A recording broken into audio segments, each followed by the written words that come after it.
Welcome to Achuma'S kitchen. இன்னைக்கு வீடியோல நம்ம பன்னீர் புர்ஜி மசாலா பார்க்க போறோம். இது சப்பாத்தி நான்க்குலாம் செமையான காம்பினேஷன்ங்க. அதுக்கு ஃபர்ஸ்ட் நான் ஒரு pan வெச்சிட்டு 3 ஸ்பூனுக்கு ஆயில் ஊத்திருக்கேன். இப்போ வந்துட்டு ஒரு அரை ஸ்பூனுக்கு ஜீரகம் சேர்த்திக்கலாம். ஆயிலுக்கு பதிலா நீங்க வந்துட்டு கொஞ்சமா பட்டர் கூட சேர்த்திக்கலாம். நான் ஆயில் தான் சேர்த்திருக்கேன். இப்போ பாத்தீங்கன்னா 2 பெரிய வெங்காயம் நல்ல பொடி பொடியா அரிஞ்சது. அதை சேர்த்து நம்ம நல்லா வதக்கிக்கலாம். எப்படி வந்து பன்னீர் பட்டர் மசாலா இருக்குமோ அதே மாதிரியே இதுவும் செம டேஸ்டா இருக்குங்க. ஆனா அதுல நம்ம வணக்கில அரைப்போல அது மாதிரில இதல பண்ண வேண்டாம். இப்போ 4 பச்சை மிளகாய் சேர்த்திட்டு அதையும் இதல வணக்கிக்கலாம்.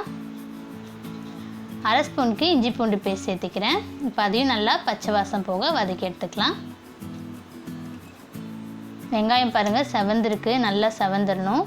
இப்போ ஒரு தக்காளி மீடியம் சைஸ்ல ஒரு தக்காளி அரைச்சு வச்சிருக்கேன். அதை வந்து இதல சேர்த்திக்கலாம். இப்போ நல்லா வந்துட்டு அதையும் வந்துட்டு வணக்கிக்கணும்.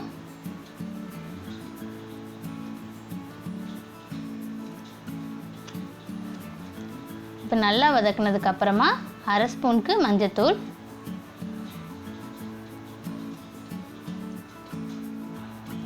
ஒரு ஸ்பூனுக்கு மிளகாய்த்தூள். ஆல்ரெடி பச்சை மிளகாய் போட்டிருக்கோம், அது தகுந்த மாதிரி பார்த்து போட்டுக்கோங்க.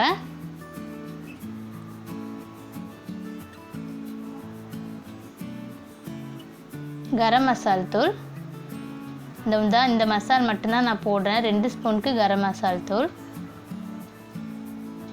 இப்போ இதெல்லாம் சேர்த்து நம்ம நல்லா பச்சை வாசம் போக வணக்கிக்கலாம். இந்த 3 மசால் தான் நான் போட்டிருக்கேன் பாருங்க.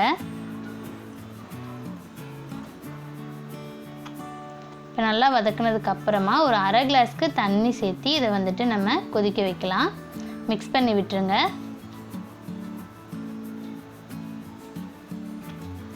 இப்போ தேவையான அளவுக்கு உப்பு சேர்த்திக்கலாம்.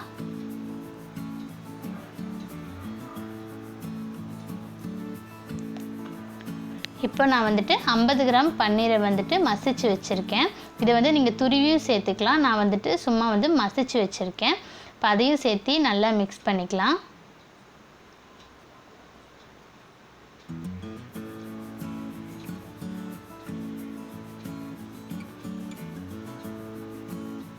இப்போ நம்ம ஒரு மூடி போட்டுட்டு ஒரு 10 நிமிஷம் நல்லா மீடியம் ஃப்ளேமில் வச்சுப்போம். பன்னீர் வந்து வெந்துருச்சு. இப்போ வந்துட்டு கடைசியாக நான் வந்துட்டு ஒரு ஸ்பூனுக்கு பட்டர் சேர்த்திக்கிறேன். இப்போ நம்ம வந்து பன்னீர் முழுசாக போட்டோன்னா வந்துட்டு நம்ம ஒரு 2லேருந்து 3 நிமிஷத்தில் வந்துட்டு நிறுத்திடணும். இப்போவே நம்ம ஆல்ரெடி வந்து நம்ம மசிச்சு தான் போட்டிருக்கனால 10 நிமிஷம் விட்டுட்டேன். பட்டர் சேர்த்து அதை உருகுனதுக்கு அப்புறமா லாஸ்ட்டாக கஸ்தூரி மேத்தி வந்துட்டு 1 ஸ்பூன் அளவுக்கு கையில் மசிச்சு போட்டுக்கலாம்.